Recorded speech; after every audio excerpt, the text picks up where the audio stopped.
Hey, this is JD of jd'smancave, coming at you again tonight on a big old Saturday night. We want to thank y'all for tuning in. Sit back, relax, and enjoy the ride.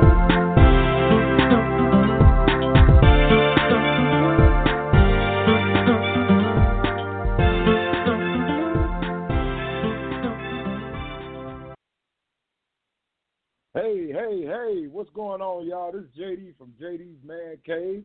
We're here in hot Houston, Texas. It's hot and raining here in Houston, Texas. But nonetheless, we know that if you don't like the weather in Houston, just sit still for a little while. It'll just do the change in just a minute. So we don't know what we're going to do around here. We're going to stay in the house is what I'm going to do. But anyway, we're here at JD's Man Cave. We're coming at you tonight.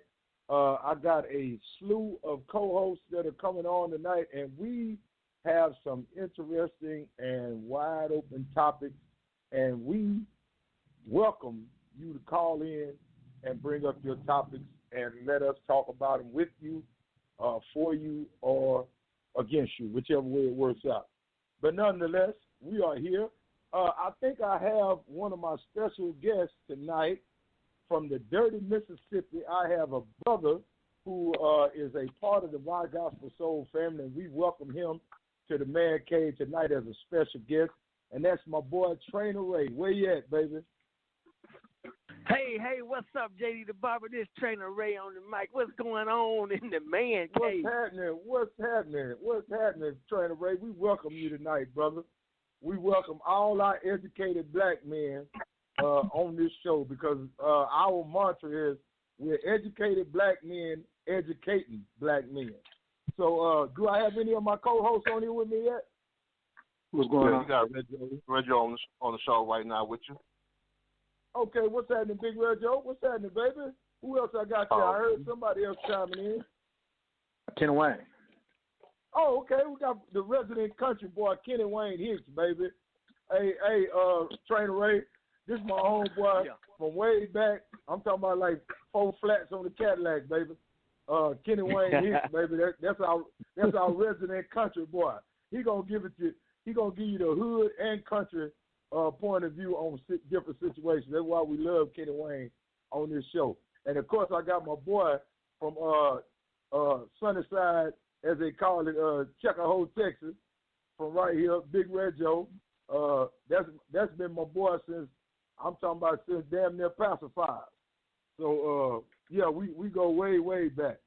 Anybody else? Do I have anyone else on here yet? I'm looking at my producer and she says nope. That's it for right now. So we're gonna go with what we got going.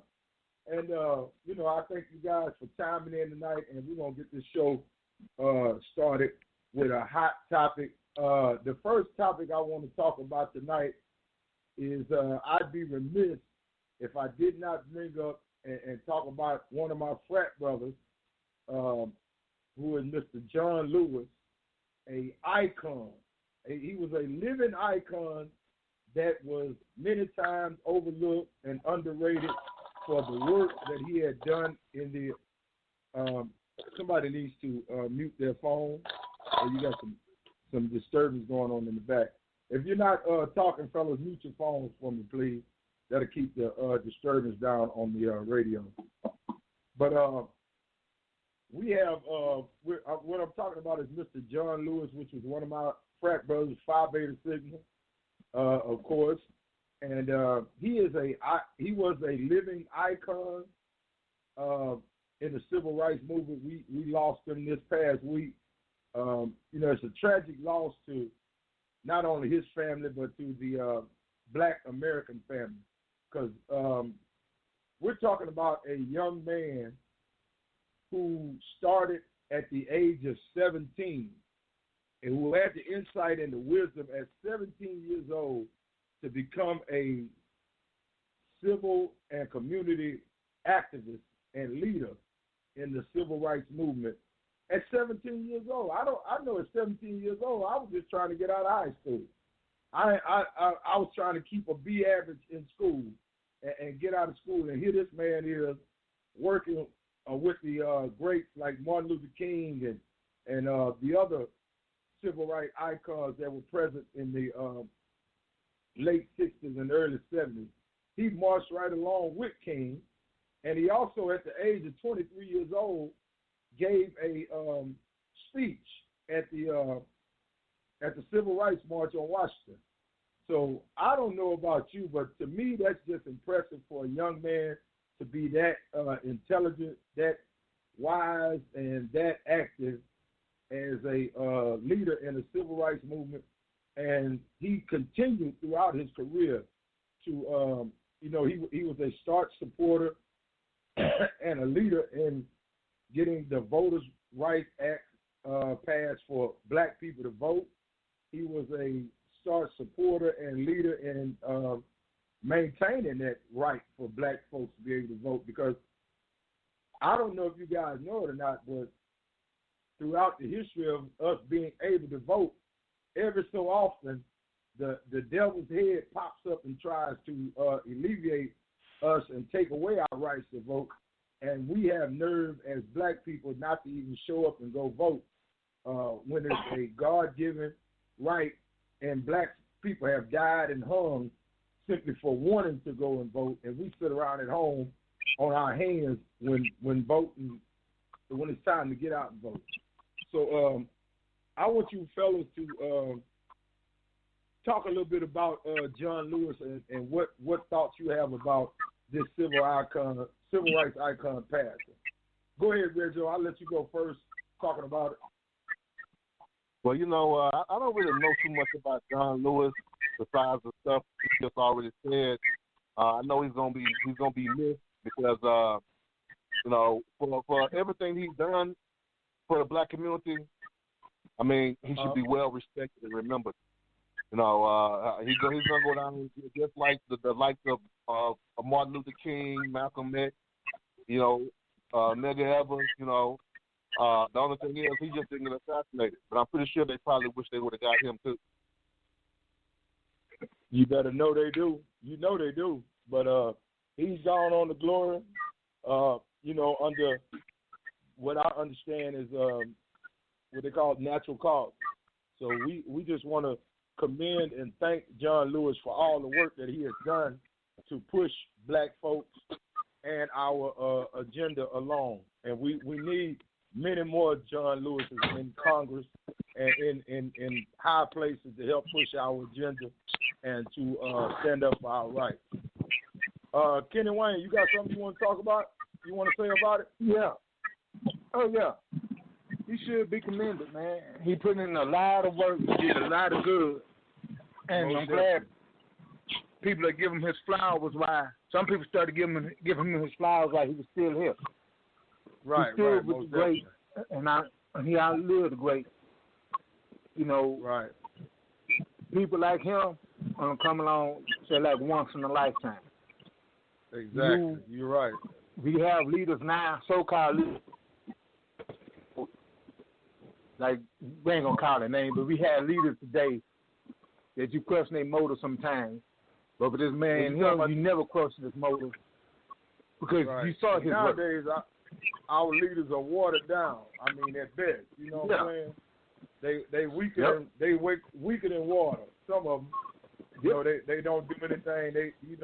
They only show up for photo ops and things of that nature. Ray, you got something you want to say about this topic, brother? Well, I don't know much about him, but from hearing the stuff I did hear about him, on the post and on TV and stuff you said about him, it's always hard to lose a great leader. You know what I'm saying? When you got guys out there that's fighting for the good fight, they're fighting the good fight, and trying to get things done the right way. It's always sad to hear somebody of that position or magnitude leaving us. You know what I'm saying? But they left a mark, an impact on people. So that's a good thing. You know what I'm saying? You got, like you said, you got some of these leaders that are watered down, so you don't really hear nothing about them until, like you said, they want to get in front of the TV and talk about something. And half of the time, when all the stuff going on, they don't open their mouth. So, it's always hard to lose somebody of that magnitude. Well, one thing about it, like I said, I'm a little biased because John Lewis is one of my frat brothers. But one thing about John Lewis, I had an opportunity to meet him once up in Washington, D.C. But one thing about Mr. Lewis is that he was never one to keep his mouth shut. He wasn't going to be quiet. He wasn't afraid to, ruffle some feathers and let it be known how he felt about any issue. And he was a quite a uniting force in the Congress, in the Congress and the Senate. And he got a lot of bills passed. And like I said, he put his name and his signature and his words and his attitude on a lot of other bills that he didn't author himself, but he stood. If they had something to do with black folks pushing ahead, you best believe John Lewis was behind it. So we want to just say hats off to Mr. John Lewis, and we salute you, brother, and you shall be missed, So moving on to the next topic. Go ahead, bro. Go ahead. Of course. What I'd like to say is just piggyback off of what everybody else said. And I also want to make sure I add, in light of his passing and in light of furthering the cause of our movement, that I hope that the struggle that he laid down would not be in vain. That would be the worst thing we could do is to continue our struggle, but it be in vain because we disrespect his memory by doing some of the stupid things that we witnessed, with the Black Lives Movement, with rioting for George Floyd. What does going to Target taking a 46-inch TV have to do with the cause? Not a damn thing. Man. However, if you think that's hurting, if you think that looting hurts a business financially, you actually help them because all of that is insured.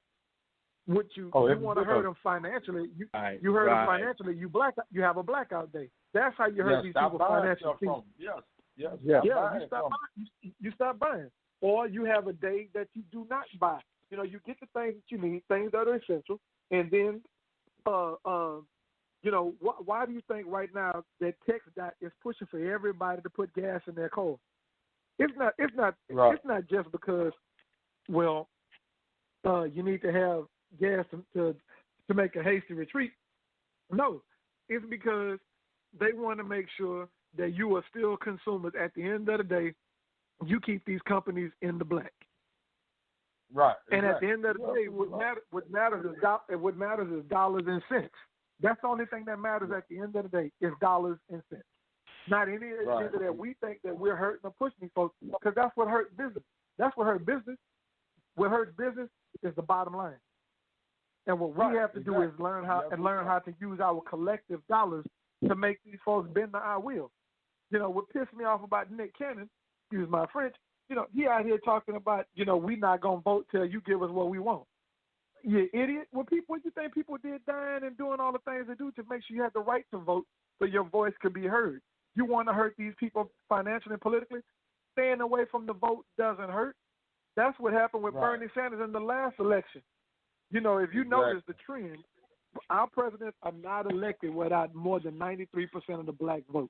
No Democratic president has won without having at least 93 to 94% of the black vote. Well, when Bernie Sanders had his little sit-in, you had 6 million blacks who stayed at home. That was only 88% of the vote that ended up getting cast. Hillary lost. We ended up with Trump. So, sticking your head in the sand like an ostrich doesn't mean the problem goes away. What happens is you just ignore the problem and it festers. If you got a toothache, you just can't ambassador that problem away. Sooner or later, you got to go sit in that chair with that dentist and tell him, hey, my breath's stinking, my mouth hurt, I need you to see what's going on. You're absolutely right. Hey, man, sometimes in our black community, man, we have a tendency, I don't know, out of lack of leadership, out of lack of educating ourselves and knowing our power, we end up putting a Band-Aid on a bullet wound. You know what I'm saying? Which means JD, we don't get nothing done. We patch it up and think that it's gonna be all right, and that's a lie. You put a Band-Aid over a bullet wound and watch what happens. You gone. Yeah, you better go get that taken care of. JD, we don't. JD, that's just it, man. We're not educated on the bullet versus the ballot. We're not educated. We're not that, man. Do you know, man? Do you know that in the Republican communities, man, they teach them how to vote, how to go in and cast a vote. That's how they would do. They would go in and hit party lines. We're gonna go to straight ticket. The thing is, now that they've taken that away, we don't know how to go in there and vote and have a decision. We'll go in there and vote for the name that we recognize, and then we walk up out of there, leaving, our people to be hurt. That's what happened with Barack. That first term he got in, he was elected president, but he lost every seat in the House and the Senate. He ain't had no help because everybody was so gung-ho about voting Barack, but we didn't give the man no help. The president is only the president, but he only represents one. He only represents 1/3 of our branch of government, the executive branch. Right. He had no help in the legislature. So we have got to. That's part of what we got to do now. We got to make sure we teach our people how to vote. Hold on. Yeah, go ahead. Hey, JD. I ruffled some feathers. I ruffled some feathers behind Barack. That second term. You got it. I told him. I said, yeah, you got him in there. But don't take his gun away and give him a butter knife and think he's going to be able to go in there and fight. Oh, yeah, most definitely. And that's what they did. That's what we did. And that's exactly, I was going to say, that's exactly what we did, brother. And then took wanted him to go in there and a butter knife and wanted him to go in there and do something. Right. He can't. How he going to cut something with a butter knife? Come on, man. Yeah, he can't do that. Oh, he did. But you know what? I got into a discussion with a dude, one of the sports groups. He said Barack did more for gay people than he did black people. And then he did us. I said, well, we got black people that belongs in that community too. I have nothing against them. I don't have a heaven or hell to put them in. But my thing is this. Right. They got out there and it was time to go vote for that second term. They showed up. Y'all didn't. Oh, yeah. Showed up and showed out. Well, here's the thing. Here's something y'all got to understand. Here's something that they have to understand about the voting process. You just can't get in there. First of all, you couldn't expect this black man to get in there and come in with just a total black agenda. It wasn't gonna happen. And them folks they weren't gonna let him have it. That's what pisses me off about people saying Barack can't do nothing for us. He could not go in there and say, I'm finna get everybody their 40 acres and a mule. No, you finna get your 40 G's and a Cadillac. He couldn't do it.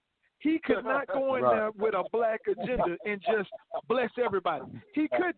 Right. He couldn't. He couldn't do it. And they won't realize. What's that movie with Chris Rock when he ran for president?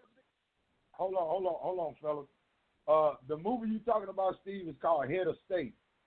Yeah, Head of State. And when he said Head of State, what did he say? Remember what he said in Head of State? He said, look, you just represent you. I represent my entire people. He said it might be another 50 years before we get a chance at having a black president. And that's the same thing with Barack. The same thing. Now, he wasn't our first black president. He was like number 6 because we had some presidents with questionable origin. Yeah, the first black president was John Henson.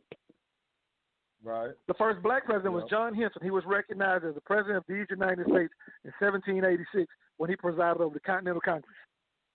He was a mulatto. Now, he was the first guy recognized. But now, Barack Obama, he was like number 6 or 7 on the list because we had some presidents who had some questionable parentage where one mother couldn't come, one parent of the president couldn't come because she was mulatto. She couldn't go to the inauguration. I think I'm trying to figure which one it was. I got a book on the stuff. I've been a history teacher. Well, anyway, the thing is, Barack couldn't have gone in, and he could not have gone in and had a black agenda as much as we want. But think about what he did for black people just being named president. How many young black boys and girls or kids of color could now dare to dream that they too could hold the highest office in the land? How many people how many black men could dare go? How many black men could now be inspired to live a life just like Barack? Think about it. This man was in office and had not one sex scandal, didn't have not one family scandal. Ain't no bones come out, ain't no skeletons come out, no clouds. Man, I tell people all the time, Barack had to be born in the lab and kept in the lab until they made him president. Because that man did not one baby mama show up. Not one dude talking about, hey, man, I stole Barack some weed and we smoked it together in school. Man, that man didn't have no. I said, man, where in the world did they find a black man at his age with no previous scandals? Not only that, no scandals leading up to the White House, none while he was in the White House, and you still haven't heard none anything about Barack after the White House. I don't. I think he did. But what we've heard was nothing but black excellence. Yeah. All we heard was excellence. Exactly.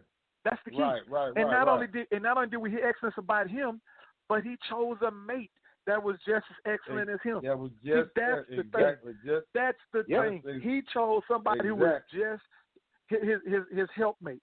He found somebody who was JD. Let's get biblical. Equally yoked. Let's get biblical. Right. He had somebody who was equally yoked. Let's just put it like this: Barack and Michelle are the closest thing to black royalty that we have in America right now. No, straight up. As far as a king and a queen, they're about the closest thing we have to black royalty in the United States of America. Come on, man. These people. But they get treated like that. They get treated like that worldwide, JD. Internationally, that's how they are treated. When they travel abroad, they are treated like royalty. Right. The American royalty. Well, they have an impeccable record here in the United States and abroad. So I understand totally. They are my king and queen. That's it. Period. But you know what else they both showed? What's that? They showed you black love. Black love. Exactly. Hey, man. Exactly. They showed you black love. How a husband and wife supposed to be. Dancing, he singing cool. They clowning. That's what it's supposed to be. I'm pretty sure they had a little dust up in the White House. But other than that, it looked better than Ivanka and Donald, don't it? Than that orange man up there. But look here, you got to understand something. Not only was it Barack and Michelle, but Sasha and Malia were some of the greatest kids. I mean, they had so many accomplishments while they was in the White House, and after they got out the White House, those kids are still striving for excellence and reaching goals and taking care of their business. You know what I'm saying? It just showed a full functioning black family, you know what I'm saying, of excellent people and their offspring, their children. I mean, it's just a full, everything that white people talk about is the problem with black America. It was not evident in Barack's family, in their first family that showed up in that White House. And I tell people this all the time. Everything that they thought Barack was going to be as a black president, Donald Trump is. All the ignorant stuff they thought Barack was going to get in there and do, and all the mistakes he's going to make, and all the stupid speeches he might give, and all that. Hey, Barack didn't do none of that. Barack handled his position with poise and excellence, and Donald Trump marched his dumb right behind him and showed you the anti-Barack. You see what I'm saying? So that's what. Let's talk about that idiot and the foolishness that he's done. And the mediocre child and offspring that he has going on. To be honest, what I think about Trump, Trump has always been a mouth. In all his business, he's always been a mouth and does what he wants. I think Trump a front man. To be honest, I think y'all better look out for Pence. Yeah. Well, the thing is, Ray, because Pence don't say nothing about nothing. Right. But my grandmother used to say, an empty wagon make a lot of noise. And Donald Trump is an empty wagon, bro. He ain't got nothing in his damn head. I don't care what nobody says. This man is a we done elected a C and D student to be the head of the free world. This man was a C and D student, and if his mom and them didn't have money and paid his way, he'd have never got any kind of degree. He might not even got a diploma. This baby is Donald Trump is one of them babies that had the helmets and the leg braces, and you wonder what happened to them after school. You seen them all throughout school. And they did all their work out of workbooks and had headphones on in high school, trying to figure out how to, sounding out words and all that with them. Man, come on, man. This man is one of them kids, man. He is, and people didn't pay attention though. People didn't pay attention when his mama said he's the worst person to ever put in office if you ever go for office. Yes, hey man, yes, she did say that.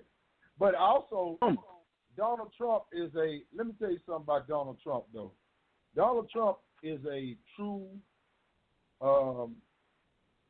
man who has truly taken advantage of what they call white privilege in America. He is a product of white privilege. Period. There's no ifs, ands. He was born into being rich. He has been rich all his life, and every problem that he has ever had or created in his life, he knew how to throw money at it and get it resolved. And that's the same thing he did with the president. Donald Trump was a Democrat in the beginning. But Donald Trump said on TV, if he ever ran for a political office, he will run as a Republican because they are idiots and they believe anything you tell them. And the man said it, did it. I saw that interview. He did exactly that. It wasn't an interview, but I saw that. Yeah. Yep. So I'm gonna be honest with y'all. I don't like Donald Trump as the president of the United States, but I really admire Donald Trump for being an idiot that made it. You know, it takes a lot to be as dumb as he is and be as successful as he is. You know what I'm saying? Well, JD, what it is you got to admire the man hustle. The nigga, he pulled the ultimate hustle on the United States. You got to admire his hustle. Exactly. He pulled the ultimate hustle. And that's what it is. You understand what I'm talking about then. You understand what I'm talking about. Yeah. Because you remember we had this conversation before, and I said the exact same thing. You got to admire this man hustle. He hustled an entire country. Hey, man, this man you got to admire it. A true player and a hustler, baby. That's all I can say. I don't like him as the president at all. I don't think he ought to be the president of a glee club, let alone the United States of America. But this clown is running and controlling the button. You got to understand, this clown is controlling the button, man. This man pushed one of them wrong damn buttons. We in World War III. We going to be trying to dig bunkers in our living room because stuff going to be coming from everywhere. Yeah, you're right. And you're right. You know, he's just now. I'm gonna tell you what makes Donald Trump so dangerous. First of all, Donald Trump is one of the most most textbook narcissists I've ever seen in the world in my life. This man apologizes for not a damn thing. He ain't never done nothing wrong. It ain't his fault. It's not my fault. I know it's wrong, but it's not my fault. Somebody else. If Obama been out of office 8 years, bro, at least. I mean, he been out of office for at least 3 years now, and you still blaming stuff on Obama? Man, you tripping. Hey, man, that's his go-to excuse. Hey, I think he got a book that say when all else fails, blame it on Obama. Yeah, that's just what he does. I mean, and who Trump remind me of? What's that? Talk to me. Remember, you be on a basketball court, right? And the dude have his basketball out there, and he'd get picked, and get mad and take his basketball. And he always got the good Donald ball. Trump. Yeah, he always got the good damn ball. So you got to pick him. Man, that's Donald Trump. You know, somebody be like, man, go on and pick Lil Smitty, man, so we can play with his ball. Even though you know Lil Smitty can't hit Lil Smitty can't hit a backboard. He can't even hit the backboard, but you go on and pick him so y'all can use his ball. I understand that's Donald Trump. That's his whole life. That's how his whole life has been. Yeah, exactly. You're absolutely right. I agree with you. Man, look here. So, hey, man, that's enough about that idiocracy, as they say. Big Reggo, you got a topic you want to bring up, brother? Yeah, let's talk about what do y'all feel about defunding the police department across America? Oh no, I talked about that. Let's talk about that. Boy, look here, you done pulled your skin off my back with that one. I ain't gonna. Hey man, look, we need police. Now, I'm not saying that we need the bad ones, but we need the police. I'm telling you, hey man, when my alarm went off in the middle of the night a couple of nights ago, I stood with I stood with my pistol, and my son stood behind me with his AR-15 aiming at the back door because the alarm said the back door had opened. So we felt there was a breach of the house. The first thing, call 911, get some folks here, because I don't know if I'm gonna need some backup.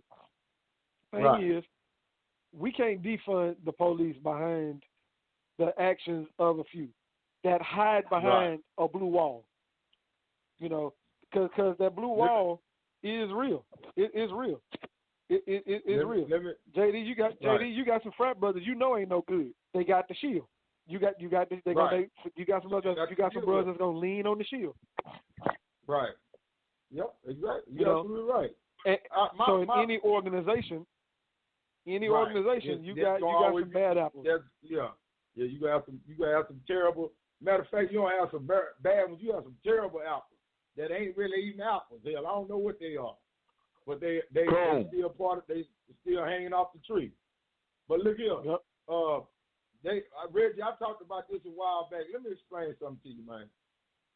I understand that what happened with George Floyd and the police force was, totally a disgrace and a dishonor to the badges all over the United States, and it was a tragedy to our black society. But let me tell you something. When you start talking about defunding entire police force in these certain cities like Chicago, Houston, Dallas, all these major cities, bro, you are a idiot. You got to be crazy. Let me tell you something. I am a black tax-paying citizen, and I need the damn police because let me tell you something. Just like these white people are scared of these crazy Negroes in America, I am too. I'm scared of them. And the thing about it is white folks are removed because they don't live in the neighborhood with them. They live out in the suburbs. I live right next door to this clown that they scared of. So you think I ain't scared? But let me tell you something. I understand. I am armed in my house, and I have the ability to protect myself. But I understand there's gonna be some situations where I ain't trained. My certificate don't cover it. So I need the police, bro. And I expect when I dial 911 that the phone I don't just get a dial tone. I need somebody to answer the damn phone. And I need them to have somebody on the way. You know, when they ask me what you need 5 police, hey man, send the police. You ain't gotta finish that sentence. Send the damn police right now. I need them. There's some foolishness going on out here in my neighborhood. And I'm gonna know exactly where it is. So all that defunding the police, that's not the answer. Now, what is the answer is retraining the police and resetting the atmosphere and the mindset of the police officers. You know, we need to teach them that they are there to protect and serve, not to bash and brutalize. See, because that's what they do when they come to our neighborhood so often. They come to brutalize the citizens in our neighborhood. Whereas when they go to the white neighborhood, they come to serve them. They get out asking questions. When they get out in our neighborhood, they get out swinging and shooting. So yeah, that's what we need to change. Yeah, go ahead. You right. You right. They need to change that. But one thing you can't change is racist people. Only way you can change that is to get rid of them, because as long as you got them on the force, I don't care what rules you apply, where you train them or make them train. The racism is still there, and they're gonna do what they want to do because they think they can. And they always standing behind that blue line. They figure that blue line gonna protect them at all times. Well, I tell people this all the time. Now, like you said, the reconditioning, the retraining, and all that.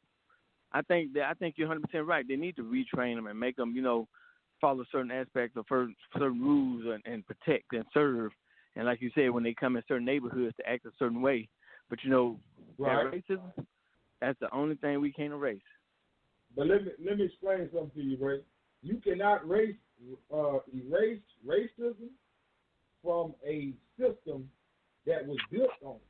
Now, what I mean by that is police forces. You're right. Police forces grew out of right after slavery the overseers and the slave catchers.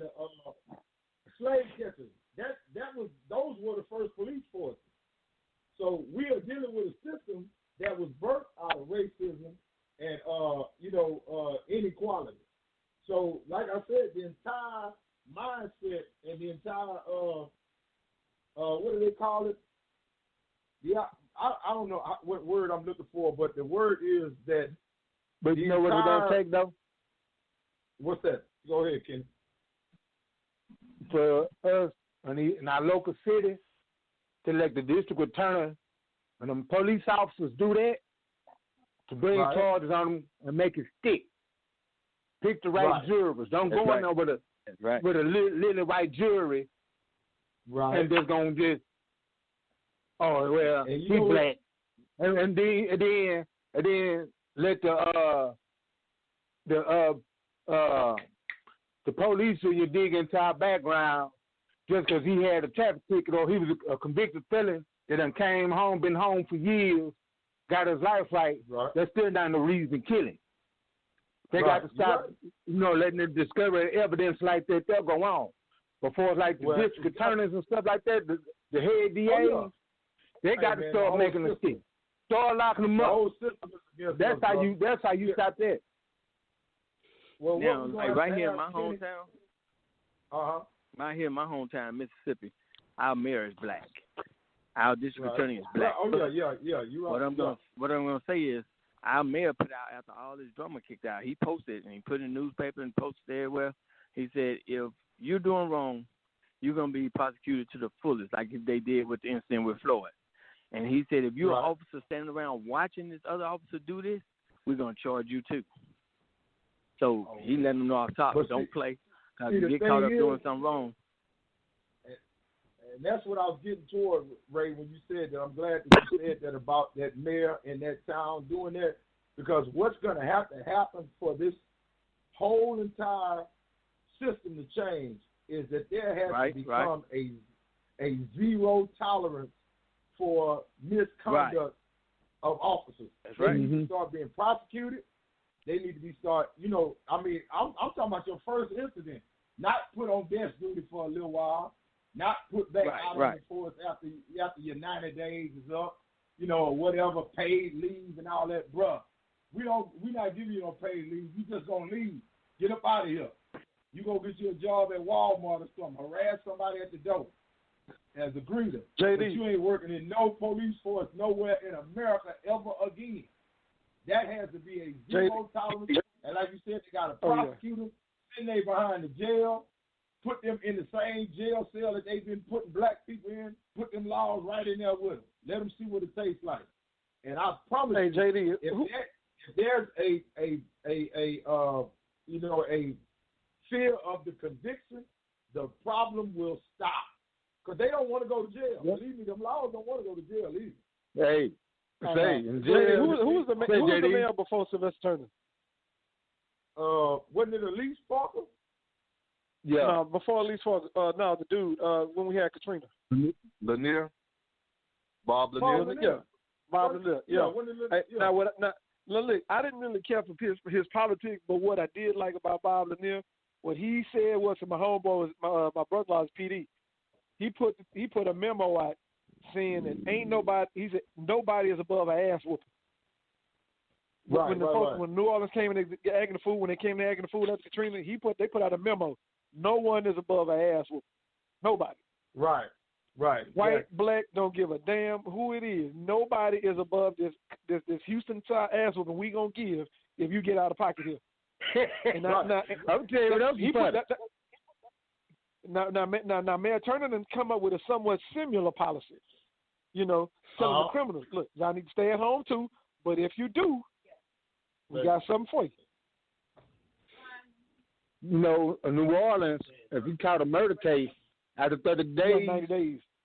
Yeah. 90 days police didn't show up or whatever, they release you. I knew some guys, they went down there, they were talking about them guys that had caught some cases when they came to New Orleans. When their time was up, they packing their stuff like they took the lead. They told them, you in Texas. You thought don't mess with Texas when you come in to Louisiana. Now they just want the name of a little key rap album. The laws here or something else. Yes, Lord. Texas don't play.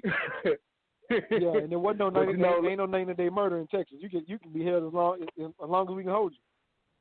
Yeah. Yes, Lord. But see, the thing about it is, like a lot of these police officers start going to jail. There's a saying in jail. You're gonna either F, fight, or bust a 6. and a lot of them would be busting them 60. Because a lot of cops that I knew growing up, they got bullets.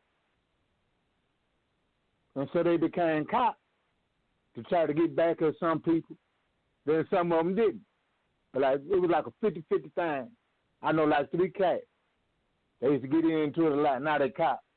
They ain't busting no heads up, but I wouldn't want to get pulled over by none of them because, you know, I want to always who I am now. This might be their chance to get their little get back, I guess. but that's just how the police, like JD said, was born out, like right after slavery ended. And the only way to tear that down, they're going to have to start prosecuting. Yeah, if not, they got to. They're going to keep. It's going to keep on going. That's why they keep doing it, because ain't nobody getting prosecuted. Everybody's getting sent home, or if because if they don't fire you, you can go work somewhere else. So what they do is they take a leave of absence or they resign. And as long as they resign, they can work in any police force they want. Right, exactly. That's the problem. That's what I'm saying. You got to make it where there's a zero tolerance policy, where there is the consequences that you're gonna get fired from here, and you're not gonna be able to go into the next county or 2 counties over and work as the same, get the same type of job. See, there's so much there. A lot of times in these, especially in these small little towns and stuff, and these small little cities, there is no consequences for misconduct for police officers. They already know if they do certain things, they get in trouble. All right, you get a slap on the hand, you get desk duty for 30 days or 60 days or whatever, and you back out on the street with your sidearm again, harassing and knocking folks in the head. Hey man, look here, I'll take 60 days worth of desk duty. I ain't got to chase nobody for 60 days. I get to sit back and eat donuts and drink coffee and get the same damn pay and don't get shot at. You think I wouldn't take that? Man, I'll probably be busting heads on purpose. Just to be honest with you. Yeah, but I'm going to bust some heads and get me 60 days worth of desk duty, man. I'm going to find somebody to beat up. And man, like I told you, that's why I never, ever even thought about being a police officer. Because let me tell you something. If I tell you to freeze, brother, you got to act like we playing 1, 2, 3 green light. Because they'll be like, Daniel, you shot another one? I'll be like, yep, I sure did. I told him to freeze. He moved. I don't know what he was reaching for. I told him don't move. I don't play them kind of games. Hey, man, them laws are scary out there. Yeah. So, Reggo, what you got to think? What you think about this situation, Reggie? I want to know what your outlook was on the situation. Well, what I'm sorry on the bring fence. that up? Well, because I'm on the fence about the fund. I'm on the fence about defunding the police department because it depends on what they mean by defunding. Because sometimes, defunding ain't always just making a shortage of police. My understanding is it also just takes away from what the police is able to do. It's like certain calls they won't get because they're not experienced in those calls, and maybe someone else can get called out to that call. Someone that they train that's experienced just for that particular call, like dealing with mental patients and stuff like that. So I don't know. I haven't really done a lot of research because I've been trying to find out what do they exactly mean. Because when people want you to vote their way, they'll put up commercials describing what the fund of the police is about and all that kind of stuff. And it might not actually be about just cutting loose, shortening the police department. It could be exactly what I just said. Only trained professionals will come to certain calls, and police, just some of the stuff that they do, because our policemen are overworked. Let's just really be serious about it. They're overworked. They're called out for everything. So I don't know. I agree. I don't know exactly what they mean by defunding the police when they say that, because in this country, you can't even vote on one issue without somebody trying to stick something else in. So it's say for instance, you want to vote on, getting a raise, but if I I know what you're saying. You know what I'm saying? That's what. Why we just can't vote about that one issue and deal with that issue? Man. Except for throwing all these amendments in here, just to get your law passed, so your law passed. I mean, that's what I really hate about the country, because that's what we do. Because the thing is, politics is synonymous with professional liar. You are when you are a politician, I don't care what nobody say, you are a professional liar. You know how to lie without lying for real. That's what they do. So that's why you ain't gonna get no damn just okay, we're gonna vote on this amendment and that's all it is. No, that's a lie. There's something like you said, Reggie, always some underlying issues that are blanketed in there with the situation and end up getting passed because you thought you would vote for one thing and end up passing something that you probably was like, wait a minute, I ain't want that passed. But hey, it all go together. You know what I'm saying? So I understand exactly what you mean. And from my understanding, Reggie, defunding, there in some certain cities, they were talking about defunding was to dissolve the entire police force, period. And I think that's crazy. There's nowhere in the world you want to be in a city where when something goes down that you ain't able to handle, that you can't call the police.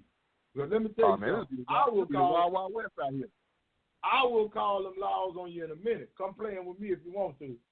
Now, the laws might be there just in time enough to get that bullet out your behind, but I'm going to call them, and I'm going to tell them, hey, man, I'm protecting my property, man. Hey, man, that's my car he had his head hanging in. Now, you go and pull him out there, and who going to clean that blood up? That's what I want to know. Because man, look, I don't have no problem calling them laws on you. I promise you. I am a tax-paying citizen. I am no longer a criminal, so I pay taxes, so I need to call the laws. So there it is. What was you saying, Ray? You would say, JD, you're no longer a miscreant? Right. Hey, man, look here. I have changed my ways. I am a tax-paying, pillar of the community now. Therefore, I'm going to call them laws. Yeah, that's just how it is. Yeah, so I'm going to call them after I finish. Yeah, I mean, after I get through unloading that shot. But anyway, we're going to call them. Well, I'll tell you what, my wife going to call them while I'm shooting. Yeah, I got a teammate.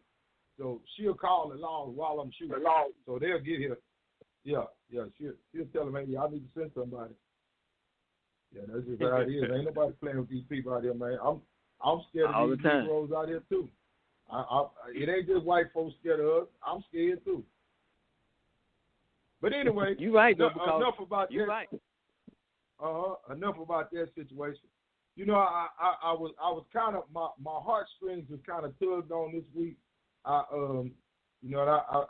stand with my brother Stephen Bobineau, who is also a co-host of this show. We lost a young man this week, 11 years old, who decided life wasn't worth living. He gave up and shot himself in the head, 11 years old. And I would be remiss, and I hope this is not too much touchy of a subject for you, Steve. I just want to bring it up and let our black community know that we have a major problem with suicide in our kids, man, in our black kids. Let's put it like that. The suicide rate has gone down amongst all kids in the last 10 years, but among black kids, it's double. Now, if that makes sense to you, that means that the rate of suicide among teenagers has gone down, but with black teenagers and black kids, it has doubled. That's crazy. That is a slug in the black community that needs to be fixed. It's a sickness. These numbers that I got them from the CDC, report on from 1991 to 2017. They showed that the numbers in the black teenagers had doubled. Suicide attempts and successful. They call them successful suicides. I don't know how you can call a suicide successful, but that's what the CDC govern them as. You have the attempt. There's definitely a difference between an attempt and then someone who actually to go through it. Right, and they died. So yeah, that I understand what they're saying, but I just don't know how you can use that word success in that context. You know what I'm saying? I just don't think. I think there should have been another word used besides success, successful, rather. But yeah, that's just crazy. We got. Go ahead. I'm sorry, Steve. I was gonna say, let me be the first to thank you and Queenie and the rest of the brothers for sending your prayers my way. I appreciate it. I lost two students. You know, as a matter of fact, one through hit and run, which his it's being questioned as well because the circumstances surrounding it, and then the phone call from his cell phone that went to the family that morning at 6 when he was already dead by 2 a.m. So there's more to it. I think to that story that's going to be developed. But with my young man Tyree, he was 12. He would have been 13 in November. A bright little kid. We shared breakfast every morning. He was in my first third class. I taught his older brother. His older brother was an 8th grader, and Tyree was one of our football trainers. As a 6th grader, he can't play football, but he was out there with us every day, working out with us. You know, learning. You know, with the team.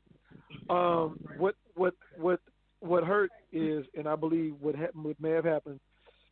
A lot of kids are not understanding and coping very well with what is considered to be our new normal.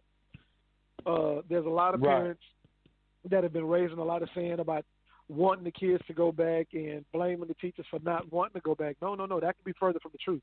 We miss our kids. I miss every last one of them little knuckleheads I taught. I miss them. But the thing is, we're looking at what is safest. How would I feel that if I came into contact with a child and that child becomes sick, maybe I didn't get sick because maybe I'm asymptomatic, but I caught it from another child and passed it on to your child. Your child comes home, gets sick, everybody in the family gets sick, but your baby dies. How would I deal with it knowing that I played a part in it? It's a very and all the teachers feel the same way about it, let alone your baby comes to school and gets one of us sick, and then we bring it home, and then we lose one of our children, you know, or we lose a mate. So it's we're looking at what is safest. It may not be best, but definitely what is safest. And some of these children, we don't think that kids don't have stress because they don't have jobs, but they have social lives too. And when those things get disrupted, especially when maybe the only positive thing they have in their life. Now, I'm not saying this is what Tyree had, but I'm just saying a lot of kids, the positive thing and the best thing they got going is being at school for those 8 hours a day. Some of the best times in their lives is what happened between 8 a.m. and 4 p.m. Whether it's a food fight in the cafeteria, getting the problem right, or getting that little girl that sits across from you to notice you and give you a smile, to successfully ranking on somebody and making the classroom crack up, to having a fight in the bathroom, or winning a game-winning shot in basketball in the gym. These kids look forward to those 8 hours every day. And some kids, because it's been disruptive, they're just as stressed out as any adult can be about being stressed out. Except a 12-year-old child doesn't have the coping mechanism a 42 or 52-year-old would have. I could cope with not being able to do certain things. You know, I've got other things to look back on my experience, and there's other things that I know I could do. But a 12-year-old child, a 13, 11-year-old, a 10-year-old child might see this as the end of the world because they can't see this person. They can't see their favorite teacher. They can't see their best friend.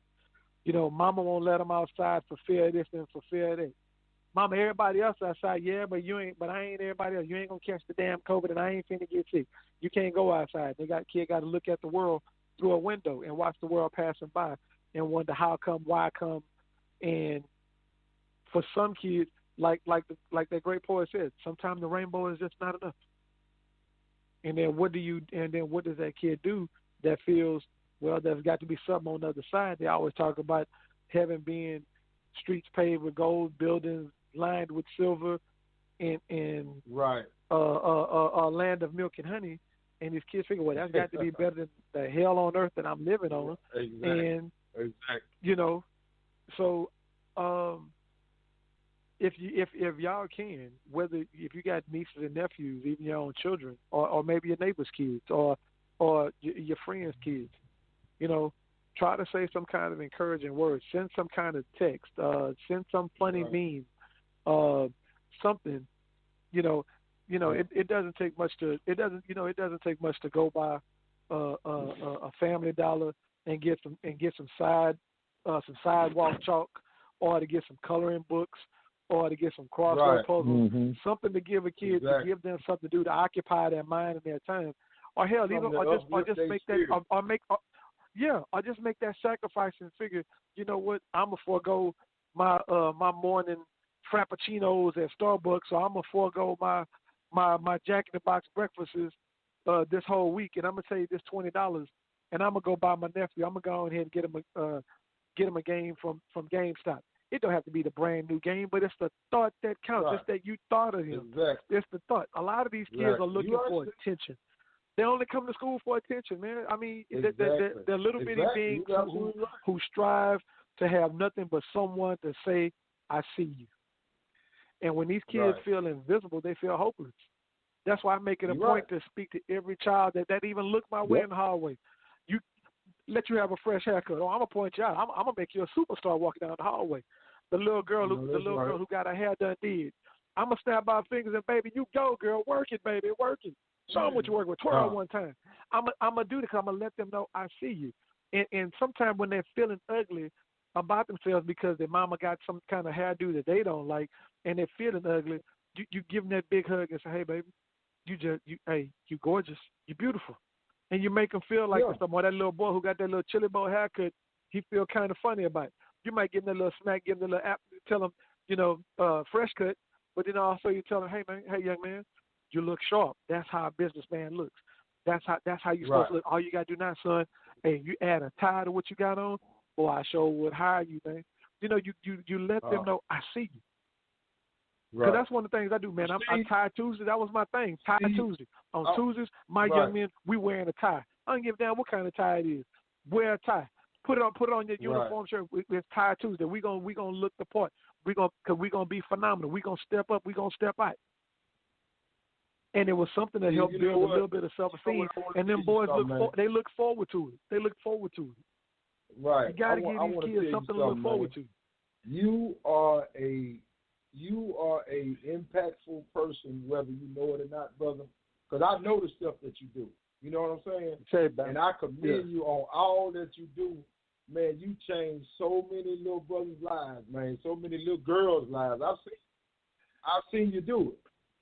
Hey, we fellas, like 90 seconds left. But Steve, I hate that we saved this topic to the last, but we are going to extend this until next week. So, fellas, y'all get your stuff together for next week. We're going to talk about this teenage suicide and what we need to be doing in Black America to cut these numbers down and make them not be so skewed and out in the wrong direction toward our way. So, look here. We got 60 seconds left. I just want to let y'all know that, hey, man, I appreciate y'all coming on. And Trainer Ray, I'm going to probably bring you back next week if you got time, baby. Always got time. Always got time for you, bro. All right. But what we're going to do, man, like I said, we only got a little while left. But I want to give everybody an opportunity because, like I say, I always appreciate you fellas joining me on these shows and giving your insight and your impactful, meaningful content to make this show what it is. So, Big Reggo, I'm going to let you sign off first tonight, baby. Yeah, this is Big Reggo, from via the north side of Houston. It was good talking to you fellas. I think we had a good show today. And I look forward for next week so we can talk about suicide because I have a lot to say about that as well. Right. We're gonna probably dedicate a whole show to this next week, so just letting y'all know. So Trainer Ray, you go ahead and sign off, brother. Hello? What, that me? Trainer Ray? Yeah. Hey, yeah. I appreciate y'all having me on the show. Yeah, I'm here. Okay, go ahead, man. You hear me?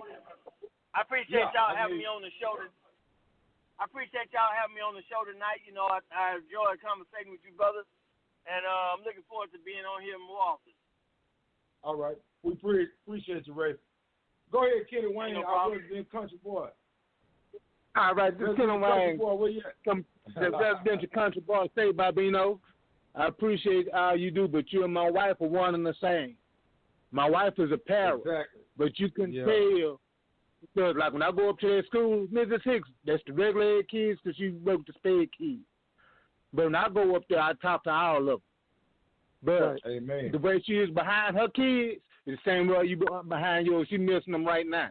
You talking to her later in the store, I'm ready to go back to work. You know, Mrs. Hicks this, Mrs. Hicks that.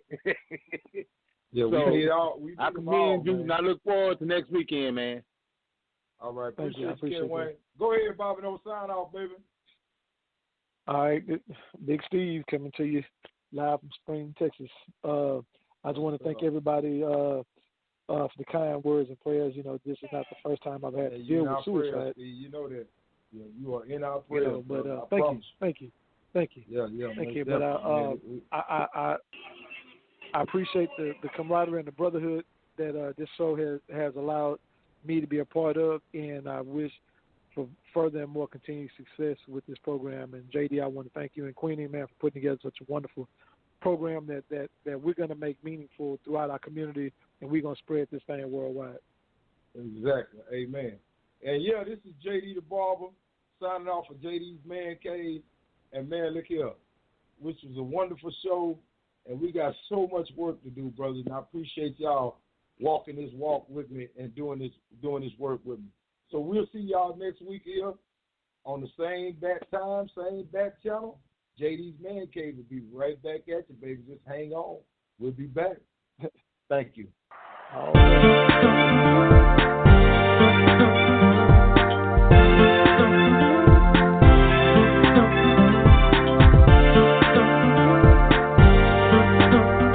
Hey, this is JD of JD's Man Cave, coming at you again tonight on a big old Saturday night. We want to thank y'all for tuning in.